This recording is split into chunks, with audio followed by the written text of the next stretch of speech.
Hey everyone, this is C Priyanka Bhatia और आज इस वीडियो में मैं आपको बताने वाली हूँ कुछ ऐसे केसेस जिसमें आईटीआर फाइलिंग हो जाती है मैंडेटरी। अब इस बात से फ़र्क नहीं पड़ता कि आपकी इनकम बेसिक एग्जाम्पशन लिमिट से ज़्यादा है या फिर नहीं है। ये कुछ ऐसे केसेस हैं जिसमें आपकी इनकम कितनी भी कम क्यों ना हो, लेकिन अगर आप इसमें से किसी भी एक केस में फॉल कर जाते हैं तो आपको अपनी आईटीआर तो फाइल करनी ही पड़ेगी। तो कौन से हैं ये केसेस, आइए समझते हैं। तो सबसे पहला केस है, अगर आप अपने सेविंग अकाउंट में पूरे साल में मिलाकर 50 लाख से ज़्यादा का कैश डिपॉजिट करते हो तो इस केस में आईटीआर फाइलिंग मैंडेटरी हो जाती है। सेकंड है कि अगर आप अपने करंट अकाउंट में 1 करोड़ से ज़्यादा का डिपॉजिट करते हो तो इस केस में भी आपको आईटीआर फाइल करनी ही पड़ेगी। अब इसके बाद थर्ड केस कौन सा है, तो थर्ड केस है, अगर आप कोई बिज़नेस करते हो और उस बिज़नेस का पूरे साल का टर्नओवर 60 लाख से ज़्यादा हो जाता है, मतलब 60 लाख से ज़्यादा का अगर आपका टर्नओवर हो जाता है, इस केस में भी आईटीआर फाइलिंग मैंडेटरी है। इसके बाद अगर आपका बिजनेस तो नहीं है पर आप एक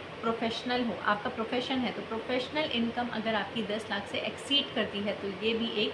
आईटीआर फाइलिंग मैंडेटरी करने वाला केस हो जाता है। इसके अलावा कौन कौन से ऐसे केसेस हैं, तो इसके अलावा अगर आपका पूरे साल में मिलाकर इलेक्ट्रिसिटी बिल 1 लाख से ज़्यादा का आता है तो इसका मतलब आप तो अमीरों वाली कैटेगरी में आते हो, मतलब आईटीआर तो आपको फाइल करनी ही पड़ेगी। साथ ही साथ अगर आप फॉरेन ट्रैवल पर 2 लाख से ज़्यादा का खर्चा करते हो, अब ये खर्चा आप अपने लिए भी कर सकते हो या किसी और के लिए भी कर सकते हो, लेकिन अगर खर्चा आपने किया है और वो 2 लाख से ज़्यादा का हो रहा है तो इस केस में आपको अपनी आईटीआर फाइल करनी पड़ेगी। अगर आपका टीडीएस डिडक्ट हुआ है और ये टीडीएस की अमाउंट 25,000 रुपये से ज़्यादा है तो इस केस में आपको आईटीआर फाइल करनी है, लेकिन सीनियर सिटीज़न के केस में इस टीडीएस की अमाउंट को 50,000 से ज़्यादा रखा गया है। मतलब अगर आप सीनियर सिटीज़न हो और आपका टीडीएस 50,000 से ज़्यादा डिडक्ट हो चुका है तो आपको अपनी आईटीआर फाइल करनी पड़ेगी। इसके साथ लास्ट कौन सा केस है, लास्ट केस है कि अगर आपके पास कोई भी फॉरेन से इनकम आ रही है या फिर आपके पास कोई फॉरेन में असेट्स है तो इस केस में भी आपको आईटीआर फाइल करनी पड़ेगी। तो ये थे वो सारे केसेस। अगर आप इसमें से किसी भी केस में फॉल कर रहे हो